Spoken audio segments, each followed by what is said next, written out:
हे one start करते हैं class 10 का chapter number 13 surface areas and volume. इसका एक्सरसाइज 13.2 का क्वेश्चन नंबर 3 करेंगे।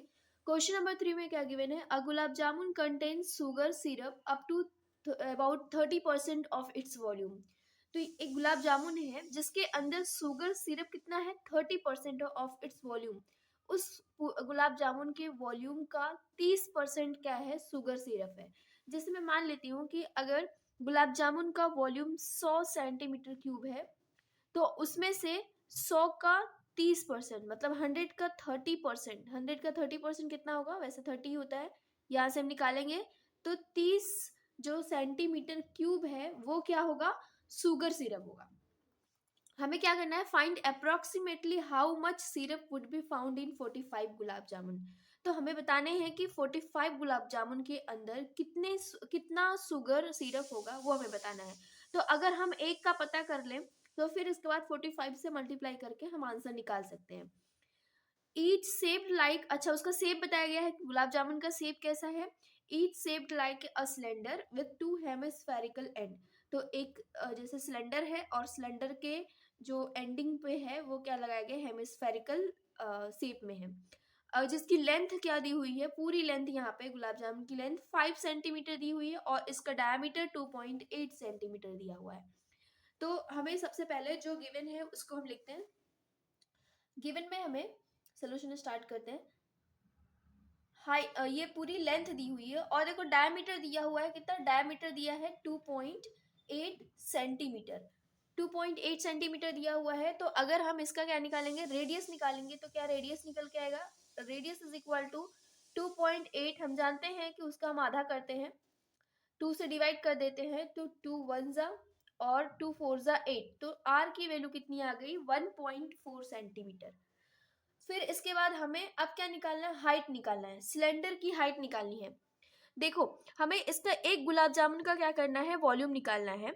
तो हमारे पास शेप कौन सा है हम वो पता करते हैं। एक हेमिस्फीयर है, इधर भी हेमिस्फीयर है, और क्या है, सिलेंडर। तो मुझे दो फिगर मिल रहे हैं, एक हेमिस्फीयर और एक सिलेंडर। तो इन इन दोनों का वॉल्यूम अगर मैं निकाल के ऐड कर दूं तो मेरा क्या निकल के आ जाएगा, गुलाब जामुन का वॉल्यूम निकल के आ जाएगा। ठीक है, जैसे इस सिलेंडर का वॉल्यूम का फॉर्मूला क्या होता है, पाई आर स्क्वायर एच होता है, और इसका क्या होता है, 2/3 पाई आर क्यूब होता है हमारे पास। अच्छा ये दो बार है तो हम 2 से मल्टीप्लाई करेंगे, क्योंकि दो हेमिस्फीयर लगे हुए हैं। तो ये एक हेमिस्फीयर का हो गया, अगर दो चाहिए तो हमने दो को मल्टीप्लाई करना होता है। हमारे पास आर की वैल्यू है, यहाँ पे भी आर है, और हमारे पास लेकिन एच की वैल्यू नहीं है। एच मतलब कि हाइट ऑफ सिलेंडर, मतलब मुझे यहाँ से लेके यहाँ तक की क्या चाहिए, हाइट चाहिए। ये तो पूरी लेंथ दी हुई है, गुलाब जामुन की पूरी लेंथ 5 सेंटीमीटर है। तो मुझे ये वाली लेंथ कैसे निकल के आएगा मेरे पास, तो यहाँ पे देखो ये इसका क्या है, सेंटर होगा, यहाँ से लेके यहाँ तक की लेंथ क्या होगी, ये इसका रेडियस होगा। तो रेडियस की वैल्यू हमें मालूम है 1.4।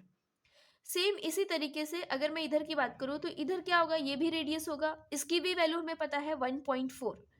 तो हमें पूरे में से इन दोनों को ऐड करके क्या कर देना है, माइनस कर देना है। तो हमारे ये वैल्यू आ जाएगी जो कि हाइट ऑफ सिलेंडर आ जाएगी। तो हम निकालते हैं, 5 में से हमने क्या माइनस किया, 1.4 प्लस 1.4, क्योंकि यहाँ पे देखो यहाँ पे भी 1.4 है और यहाँ पे भी 1.4 है, तो इन दोनों को निकालना है। तो यहाँ पे हम लिखेंगे 5 माइनस ये हो जाएगा 2.8, और 5 माइनस 2.8 करेंगे तो क्या आंसर आएगा, 2.2 सेंटीमीटर। तो हमें हाइट भी हमें मिल गई 2.2 सेंटीमीटर, मतलब यहाँ से लेके यहाँ तक की हाइट 2.2 सेंटीमीटर है। बस अब हमें क्या करना है, वॉल्यूम निकाल लेना है। तो हम लिखेंगे यहाँ पे वॉल्यूम ऑफ 1 गुलाब जामुन। एक गुलाब जामुन का सबसे पहले हम पता कर लेते हैं। तो फॉर्मूला क्या होगा, पहले तो सिलेंडर का है, सिलेंडर का शेप का फॉर्मूला क्या होता है, वॉल्यूम निकालने का, पाई आर स्क्वायर एच। दूसरा क्या है, हेमिस्फीयर, तो हेमिस्फीयर का होता है 2/3 पाई आर क्यूब। लेकिन दो हेमिस्फीयर है तो हमें यहाँ पे 2 से मल्टीप्लाई करना होगा। अब हम यहाँ पे देख रहे हैं पाई आर स्क्वायर कॉमन आ रहा है दोनों में, पाई आर स्क्वायर हम कॉमन ले लेंगे। देखो यहाँ पे पाई है, पाई बाहर आ गया, यहाँ पे आर स्क्वायर है, यहाँ पे आर क्यूब है, तो हम छोटी पावर माइनस कर लेंगे, कॉमन निकाल लेंगे, बाहर निकालेंगे तो आर स्क्वायर निकल जाएगा। यहाँ पे क्या बचेगा, एच, और यहाँ पे क्या बचेगा, 2 2 4/3 और यहाँ पे एक आर बच जाएगा क्योंकि 2 आर बाहर चला गया है। अब यहाँ पे हम वैल्यू रखेंगे 22/7 मल्टीप्लाई बाई आर की वैल्यू कितनी है 1.4 मल्टीप्लाई बाई 1.4। इसके बाद एच की वैल्यू कितनी है 2.2 प्लस 4/3 मल्टीप्लाई बाई आर की वैल्यू कितनी है 1.4। इसको हम सॉल्व करेंगे तो 7 1 जा 7 2 जा कितना होता है 14। तो पॉइंट हमें लगा के रखना है क्योंकि पॉइंट है तो 0.2। अगर मैं इस 22 को 2 से सिर्फ 2 से देखो मल्टीप्लाई करो तो 2 2 जा 4 होता है, फिर 2 2 जा 4। लेकिन पॉइंट है तो पीछे से देखना है कि एक पॉइंट के बाद डिजिट है, एक डिजिट के बाद पॉइंट है, तो हम लगा देंगे 4.4 मल्टीप्लाई बाई कितना आ जाएगा 1.4। अब हमें ब्रैकेट सॉल्व करना है। देखो इस वाले ब्रैकेट को सॉल्व करने के लिए मुझे ये मैं पॉइंट को पहले हटाऊंगी। यहाँ पे 2.2 है तो अगर मैं इसको लिखना चाहूँ 22/10 लिख सकती हूँ, क्योंकि अगर मुझे पॉइंट हटाना है तो हमें देखना होता है पॉइंट के बाद कितने डिजिट है, एक डिजिट है, तो यहाँ से हमें 10 से डिवाइड कर देना होगा, 10 से डिवाइड कर देना होगा। प्लस 14 4 सा कितना होता है 56 होता है, तो मतलब 5.6 आएगा। तो 5.6 में अगर मुझे सिर्फ 56 लिखना है तो मैं क्या करूंगी, फिर से नीचे 10 से मल्टीप्लाई कर दूंगी, तो ये क्या हो जाएगा 30। ये हमारा आंसर है। इसको भी मैं पॉइंट से हटाऊंगी तो 44 डिवाइड बाई कितना हो जाएगा 10 मल्टीप्लाई बाई, इसको भी मैं पॉइंट से हटाऊंगी तो 14 डिवाइड बाई 10। ये मैं आपके कैलकुलेशन आसान करने के लिए बता रही हूँ। मल्टीप्लाई बाई, देखो अब नीचे ये इसको हमें सॉल्व करना है।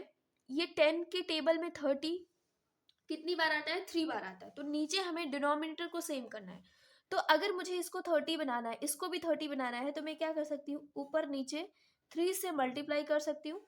ऊपर नीचे अगर मैं 3 से मल्टीप्लाई कर दूँ तो हमारा आंसर क्या आ जाएगा, देखो 66 आएगा ऊपर, और फिर ये 56 दोनों ऐड हो जाएंगे तो ये आएगा 122, और नीचे क्या हो जाएगा 30। तो यही हमें लिखना है, तो 122 अपॉन, और नीचे क्या ये 30, ये भी 30 बन गया, ये भी 30 बन गया। जब ये नीचे डिनोमिनेटर में 30 बन जाता है तो हम डायरेक्ट नंबर ऐड कर देते हैं। तो यहाँ पे जब 3 से मल्टीप्लाई करोगे तो 66 आएगा, और प्लस 56 करोगे तो 122 डिवाइड बाई 30 हो गया। अब हमें क्या करना है, सिंपली ये सारे नंबर्स को क्या करने हैं, मल्टीप्लाई करने हैं। मल्टीप्लाई करने के बाद हमें 3 से डिवाइड करना है, सिर्फ 3 से डिवाइड करना है। जितने भी नंबर्स आएंगे मल्टीप्लाई करने के बाद सिर्फ 3 से डिवाइड करना है। तो मैं आपको यहाँ पे बताती हूँ मल्टीप्लीकेशन के बाद कितना आता है 75152। ये ऊपर के बस नंबर्स मल्टीप्लाई किया तो हमारे पास ये मिला। तो नीचे क्या बच रहा है 3000 बच रहा है, नीचे 3000। अब हमें सिर्फ इस ऊपर वाले नंबर को सिर्फ 3 से डिवाइड करना है। तो जब हम 3 से डिवाइड करेंगे तो हमारा आंसर आएगा 25050.666 समथिंग, ये कुछ आएगा। हमें अभी देखो नीचे हमने 3 से क्या कर दिया है, डिवाइड कर दिया, लेकिन हमारे पास अभी 1000 बचा है, 3 0 बचे हुए हैं। बस अब हम क्या करना है कि ये जो पॉइंट को शिफ्ट करना है, जैसे कि हम शिफ्ट कर देंगे तो हमारे कितने हमारे जो नीचे का 1000 डिवीजन है वो हट जाएगा। तो कितना पॉइंट शिफ्ट करना है, और इस साइड में शिफ्ट करना है जब डिवीजन करते हैं। तो 1 2 3 3 0 है, तो 3 डिजिट के बाद हमें क्या लगाना है, पॉइंट लगाना है। तो 25.05 आ जाएगा, ये सेंटीमीटर क्यूब आ जाएगा। ये एक गुलाब जामुन का वॉल्यूम निकल के आया है। अब हमें क्या करना है, जो गुलाब जामुन का 45 गुलाब जामुन का वॉल्यूम निकालना है। तो हम यहाँ पे लिखेंगे वॉल्यूम ऑफ 1 गुलाब जामुन कितना है 25.05 सेंटीमीटर क्यूब। सेम इसी तरीके से 45 का अगर निकालना है तो बस हमें क्या करना है 45 से मल्टीप्लाई कर देना है। तो volume of 45 gulab jamun is equal to 45 multiply by 2505 तो अभी मल्टीप्लिकेशन नहीं करना है, हमें क्या निकालना है कि शुगर सिरप कितना है 45 गुलाब जामुन के अंदर। हम बता रहे 30% है, तो इस वॉल्यूम का ये जो वॉल्यूम पूरा निकल के आएगी, मान लो 100 है, इसका भी 30% निकालना है, 30% निकालना है, तो हमें क्या मिल जाएगा, शुगर सिरप मिल जाएगा। तो यहाँ पे हम निकालेंगे सिरप इन 45 गुलाब जामुन। तो 30% चाहिए था हमें, तो हम लिखेंगे 30%। 30%, लेकिन किसका 30%? जो 45 गुलाब जामुन का वॉल्यूम निकल के आया उसका 30% हमें चाहिए। तो मल्टीप्लाई बाय 45 मल्टीप्लाई बाय 25.05। इसके बाद अगर ये परसेंट की वैल्यू हटानी है तो हम क्या करेंगे, नीचे 100 से डिवाइड करते हैं, मल्टीप्लाई बाय 45। अब देखो हमें फिर से कैलकुलेशन करनी है तो हम पॉइंट को हटाने की कोशिश करेंगे।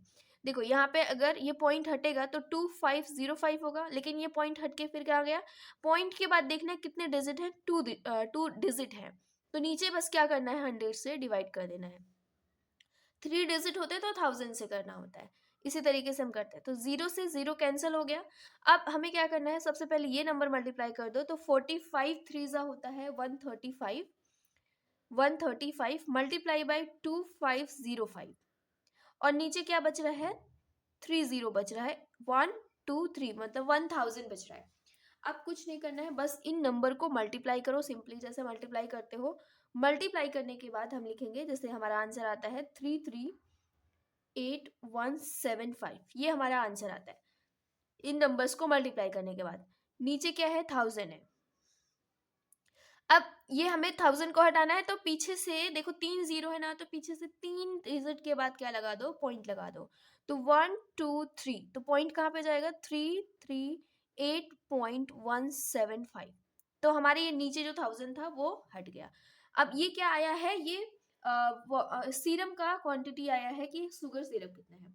अगर आपको अप्रॉक्स में आंसर चाहिए तो हम लिखेंगे 338, और यहाँ पे ब्रैकेट में बता देना है कि ये क्या आंसर, कैसा अप्रॉक्स आंसर है। ये भी सही है आपका आंसर। अगर आपको अप्रॉक्स में लिखना है, जो टेक्स्ट बुक में आंसर दिया हुआ है 338 सेंटीमीटर क्यूब दिया हुआ है।